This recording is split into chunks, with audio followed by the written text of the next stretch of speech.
Firstly, I want to pay my respects to the Gadigal people of the Eora Nation, the traditional owners of the land in which I live and work, and pay my respects to their elders, past, present and emerging, and acknowledge their wisdom for living sustainably on this land for over 60,000 years. By comparison, in the last 240 years, we have seen the devastating and degrading effects of colonisation and capitalism on this land. My recent work investigates land from both environmental and historical perspectives. As a member of the Longford Project with Liz Day, Anna Gibbs and Julie Goff, we research and make art about Longford history. It's a town in Tasmania, hence this map. We research Tasmanian history, Longford history, and our family's involvement in that history, often drawing out very dark aspects of our path. But that's a tale for another day. This map is from rice paper, as you can see, and I made it as a kind of a reminder of history and a warning for the future. My work's always involved places, their ecologies, threatened species and threatened places. And it's long been a part of my work, and climate change was there right from the beginning in the 70s and 80s, when water scarcity and conflicts over water were predicted. I describe myself as a video artist with a background in sculpture. I love sculpture. I love its history, its physicality. I love it, the kind of presence it has. It's what I taught for many years, but now I also make video and don't very often make sculpture. So what I want to do today is talk about that, about how and why I made the change to video and how I thought and think now about sculpture and video. The focus of this tour, studio tour, was prompted by Mark Roberts, and I'd like to thank her for that. It's good to have a focus. So I'll show you some recent work, and then I'll go back and show early ones, and so you can see a kind of progression. Because, you know, for some people, it seemed like I had this really abrupt kind of disconnect and started making video. But the way it happened, to me at any rate, it seemed, it was a very gradual, slow, integrated kind of process. And you might get a sense of that today. This work, Black Earth, was part of a larger body of work, which was shown in Singapore in 2009 at the invitation of Cecily Chio, and was shown with her work and with Chai Chio's work. This is just a small fragment of that show that was at Articulate for an exhibition called Going, Going, Gone, which Juliet Fowler-Smith and I curated, excuse me, to commemorate International Day for the Remembrance of Lost Species, which was basically a show about extinction. So, you know, this was a time when we had the drought, we'd had bad fires, we were just about to have catastrophic fires. And, you know, I was thinking about the prospect for life on Earth, and this is, I guess, what I came up with. This is also shown at Articulate, also shown more recently at the China Culture Centre.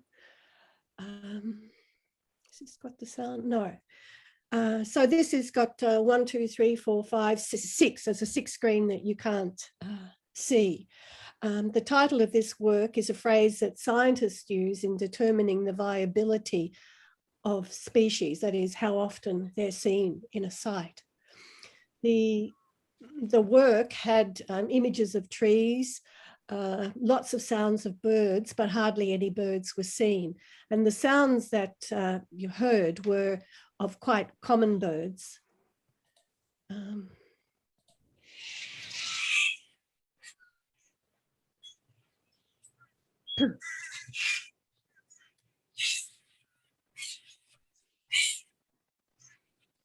This little sound grab is from one of the noisier aspects of the parts of the soundtrack. But most of the time there were bird sounds resonating through the space, providing a kind of a background sound to the human sounds in the gallery. In this work, the fleeting sightings of birds underlie, for me, the transitory and precious nature of life on Earth. Oops, sorry, next one. Oops, wrong one. You would have seen in the last image, there was one screen that had scrolling text, and that scrolling text was a list of extinct birds and their descriptions. So in some cases, like this one, that's all that's known about this bird. There were no photographs taken, there were no paintings or drawings of some of these birds. So these odd descriptions are what we know about them. And what I also did in that exhibition is I made little postcards and had a typical styling shape for this one. And on the back of the postcard, there was this description, and people were invited to use the pencils in the space and colour in the bird according to the description. Well, as you can imagine, none of them looked anything alike. So based on these descriptions, we're all imagining really different things. And this is what the future holds for us, really, that we'll forget what we once had. The baseline will have shifted so far. From about 2000, just before, I started collecting images of rivers, the water in rivers. And the collection has been seen in various sort of iterations over a number of years, but this was one from 2013. Yeah,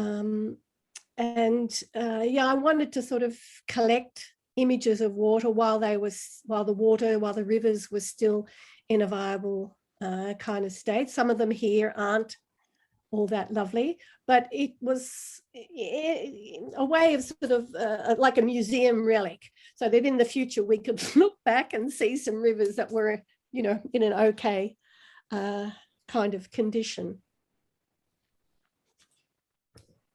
Like I said, using that focus on the environment and nature has been there right from the very beginning of my work. This is something that I made for the Mildura Sculpturescape in 1973.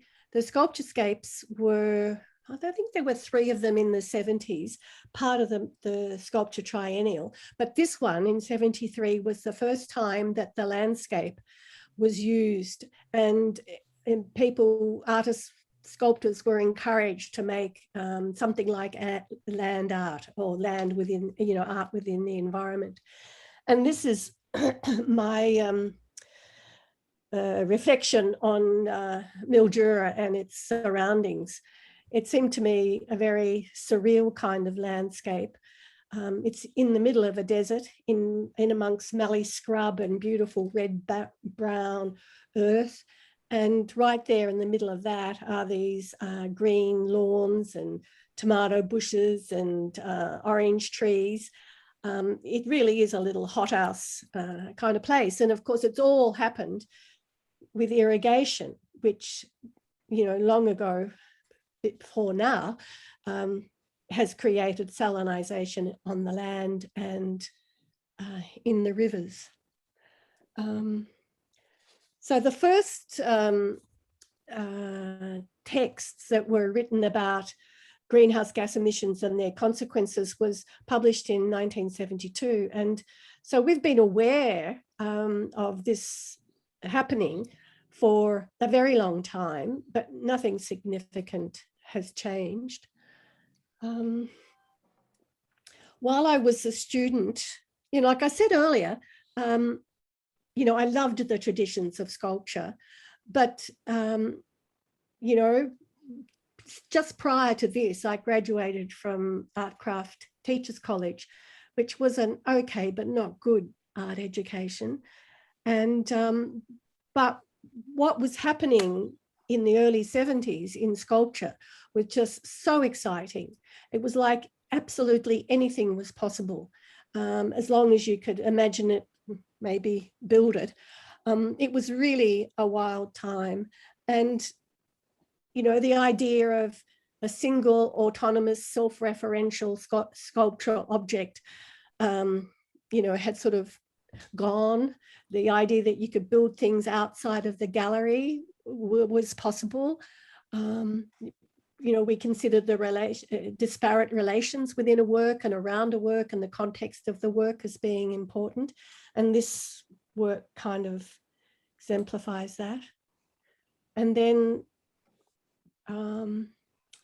the 75 triennial, I have to say that this landscape that we used for the sculpturescapes was an old tip. And this is the edge of the tip. This is the flattened bit. And then just further to the left from here was the beautiful Murray River. So this work also was about the site. It's about the sun, about the desert in a way. And these prisms were about chest high, my chest high, short chest high, filled with water. And what happened was at a certain point in the day, the rays of the sun hit the prisms in such a way that the light was projected onto one of the mirrors that ran across the surface of this parabolic arch. And that broadcast, so to speak, the spectrum onto the hillside. What am I going to do now? So if you were going to see the broken light, you had to be there at a certain time of the day when the sun and the earth were aligned in such a way that the light went through the prisms to the mirrors and onto the surface, but also that it happened at such a time when there was shadow, so that you could see the light moving across the surface of the white discs. You'd see it down here indistinctly. So, you know, this work was very much about a context, and a context way beyond the site itself, right to the moon. Sorry, to the sun. What am I doing? In 1975 was when I actually went to art school at Pitt in Melbourne, and I was given this tiny cupboard, really, as my installation site. And I worked with the splitting of the light and the prisms. But what I wasn't interested just in the spectrum appearing on a surface. For me, it was always about a system, that the whole system was the artwork, so that the system constituted the light, the prism, in this case, the mirrors, and the receiving surface, which was the corner. So not an autonomous object.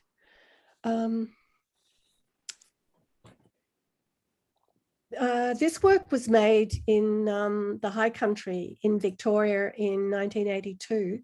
At that time, I was teaching at Paran Art School, and once a semester, I took the students into the bush to make art in the landscape, where we took very little in a sculptural sense, and took everything out that we'd used. And some of the students and I loved doing this so much that we used to frequently go out into the bush. It's a great opportunity to get to know a site and to sort of improvise, generate new ideas. This small cane work was installed on top of a very long lizard-like rock. And this was exhibited in Mildura again in 82. And it's based on the Ryoanji Garden in Kyoto. You're probably familiar with that. It's the most famous dry rock garden. In this work, I used the string grid as a plotting, measuring device, and arranged the rocks in the site in a way similar to the Rioongi garden. And then above, I had this sort of flow of rhythmic connection, which echoed and sort of amplified what I saw as the connection between the rocks and between the rocks themselves. Right through that period of time, I was really interested in mapping and plotting, and this work was part of a much bigger exhibition called Measure of the Earth.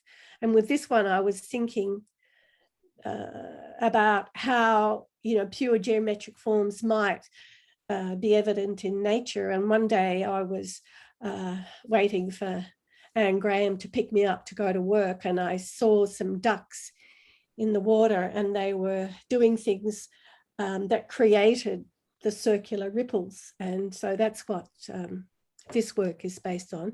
It's made from right angle iron and marble.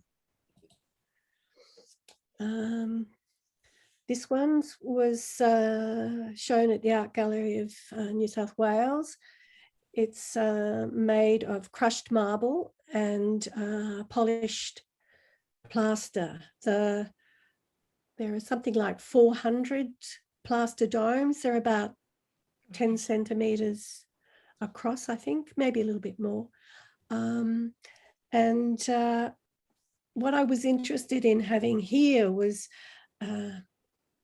not an image on a field like with the one before, but the whole thing was the image, sort of like the waves in the ocean where individual things are subsumed back into the whole. And it had a kind of hazy wholeness about it, partly because there were no hard edges and because it was white, I think. And the repetition, I mean, it needed to be big for that sort of thing to happen. Yeah. Here's a detail. This one was photographed from up a ladder, so it makes the little fish look further apart than they actually were. This one I made after living in Bangkok, where I saw the beautiful Chao Phraya River in a really poor condition. And the motif that each individual square is based on a motif for water that's often used in Thai culture. And the little fish shapes came from the cooking shop in Bangkok, the little aluminium little dishes. I suppose they're molds for something. So I used them as a mold. So this is cement, not aluminium. This one was at the NGV. It's also a large one. It's made from 1400 spun aluminium discs. They're about the size of a small rice bowl, and painted on them is an astronomical map of the heavens. So it's an astronomer's map. So there are very few names. It's mostly symbols and numbers. And from a bit of a distance, it looked like someone had, thrown ink over this lovely white field.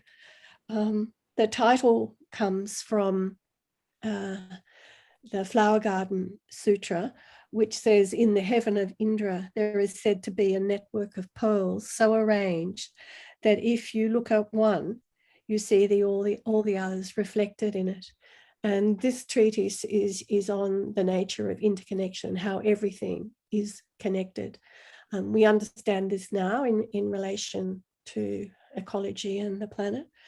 And sort of using maps was something that I was doing a lot at this time because I was traveling, and the idea of finding my place in the world and getting my bearings was kind of important to me. This is a close-up of that. Like I said, the map was an astronomer's one. So on the whole, it was of not much use to me or probably anyone else in the art world. And a lot of the work I did at this time looked at maps and how maps failed and where they didn't serve us and where we would misunderstand them. And so with this one, you know, I was interested in having a blank moment. Well, the thing is, you know, it's a map that most of us couldn't understand.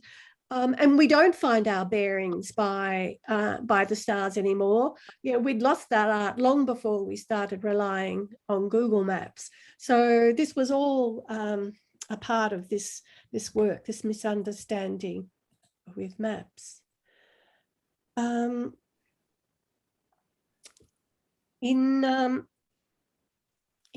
1997, I was living in Melbourne, living in Sydney and had been for a long time, but my mother lived in Melbourne, and she was in her final illness. And so I was having to travel a lot between Melbourne and Sydney. It was a pretty distressing time. So I felt like I needed to do something to keep my mind off the situation. So I started to carry a video camera. And this is really one of those instances where, you know, life interferes with art. And sometimes it can be disastrous. It can be a real nuisance. Sometimes it's just a matter of getting through it. But sometimes, and I think I'm an instance of this, something new happens that you hold on to, that gives you a new opening. And this is what happened. So I started carrying the camera, and you know, I was producing pretty crappy images, nothing interesting. The camera was also pretty crappy, but you know, at that stage it didn't really matter. It was a good reflection of what I was doing. And you know, these were pretty fumbling, incomplete, unresolved, even incoherent things that I was doing. But you know, I stuck to it, and I was probably about, after 2 years of playing around like this, I started to feel like I was getting somewhere with it. I probably need to say that, you know, when I went to art school in 75, I did a sculpture photography double major because I wanted to be able to photograph my installations, because they were pretty well all ephemeral. And I also played around with video a little bit. So it wasn't totally alien to me to pick up a camera. So this one is the first video I ever showed.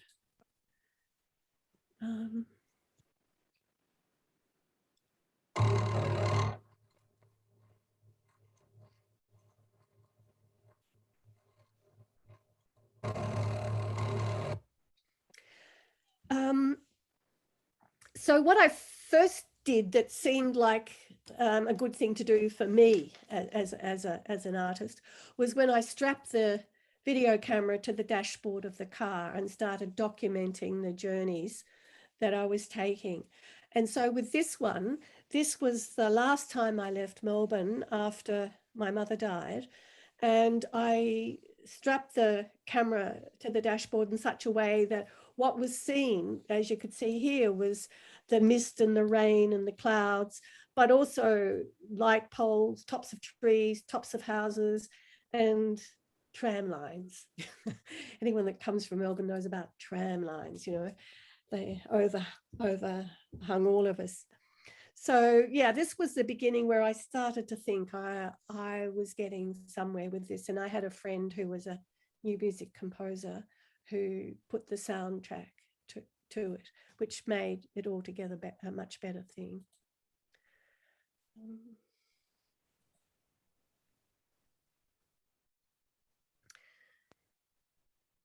for a long time, the titles of various works were the site that the filming occurred. So in a way it was specific, but because it was coordinates, you know, most people didn't have any idea where it was. But for me, it was important to have that coordinate. And with this work, it's snow falling on water. So the waves and the snow get dissolved back into the greater body of the water. And yeah, because, you know, I was in my sculptures very conscious of scale and the phenomenological perception of sculpture needing time for, you know, to be able to see the whole thing, you know, to walk around it, for instance. I wanted to have that kind of effect with the videos, so they needed to be big. I haven't always had the opportunity to do that, to make big projections, but it's something that I really enjoy doing. Here's another one. This was at Canberra School of Art, which is a very, very big gallery and has these movable screens. And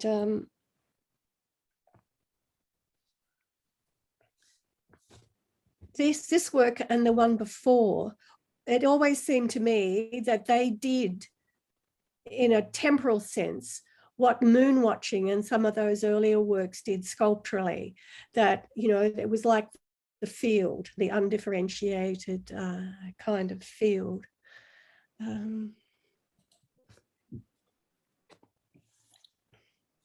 So, and also with these works, you know, everything seems to change on a moment by moment basis. But over time, it really looks like nothing much has changed, just like the ocean, I suppose. Also, you know, when people arrived in this gallery, they arrived very close up against the surface of this one. And so it was necessary for people to walk around in the space to see the whole thing, like with a sculpture. So what it is the steamy water of a crater in New Zealand, filmed from 3 different perspectives. And the one that you see closest to you as you enter the gallery is at the very surface of the water. This is halfway up the crater, and this one is looking down onto the crater. So it's 3 views of the same thing. It's also important for me to sort of think about these spaces on the reflections on the floor. It was also pretty clear to me at this time that working with video was, at this stage at any rate, for me, a much better way of dealing with the issues of Buddhism that I wanted to deal with in the work. So that, you know, impermanence, interconnection, and notions of emptiness, I hope to be evident in a lot of the works from this period.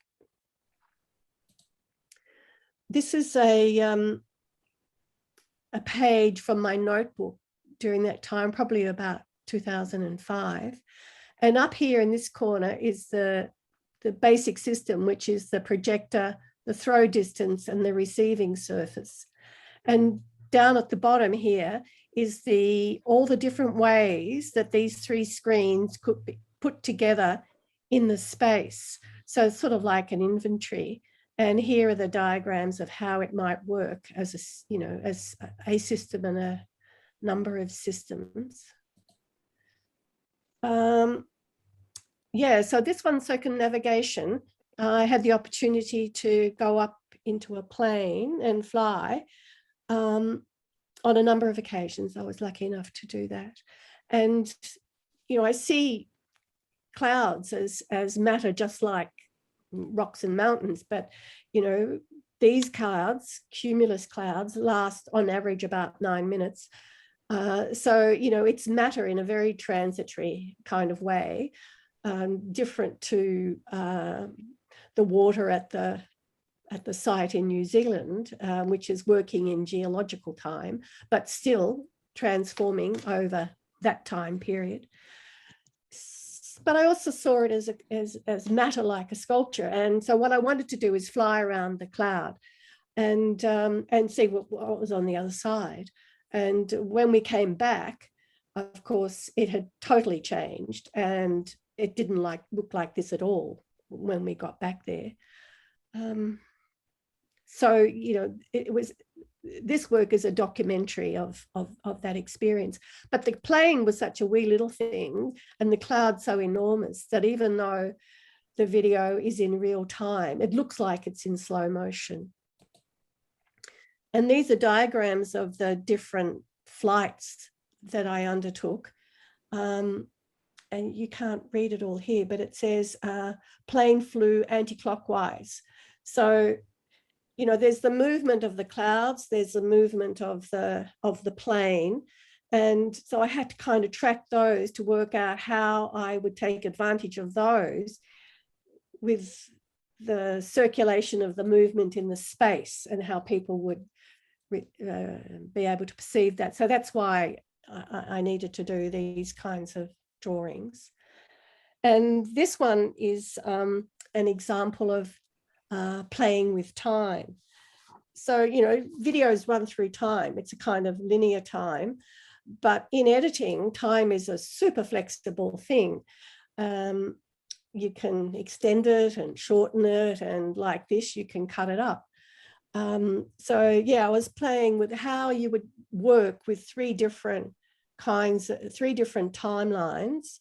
cut them up, run them parallel like this on different layers, so that when it was seen as a continuous kind of line.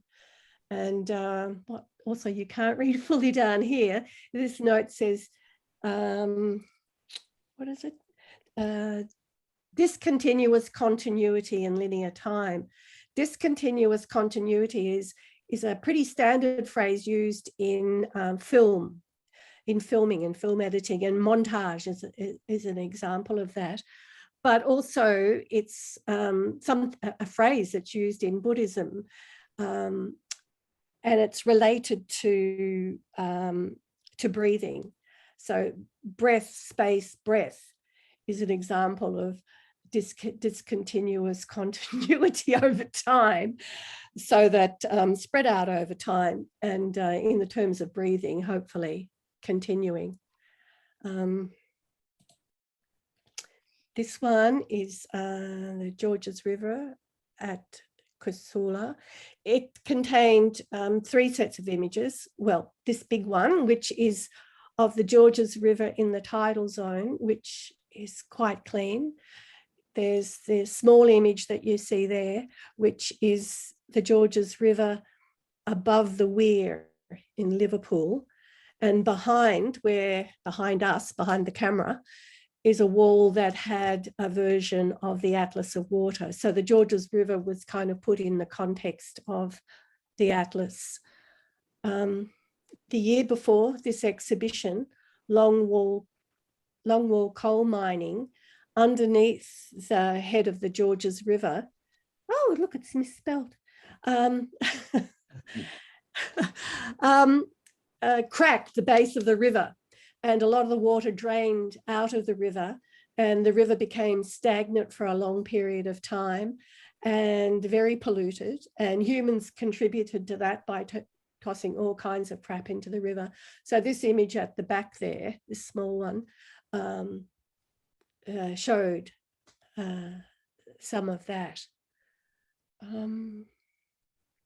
Also, longwall coal mining, a year or so after this, undermined the Cataract River, and the Cataract River feeds Sydney's backup water reserve. And at that time, the Warragamba Dam, our main source of drinking water, was at 30%. So having mining happen under the backup weir was a pretty awful thing, and said a lot about the priorities of our neoliberal governments.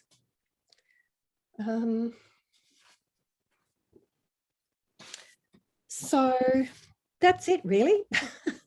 A bit of a race through. I hope you've got some idea of how it naturally evolved for me to go into video.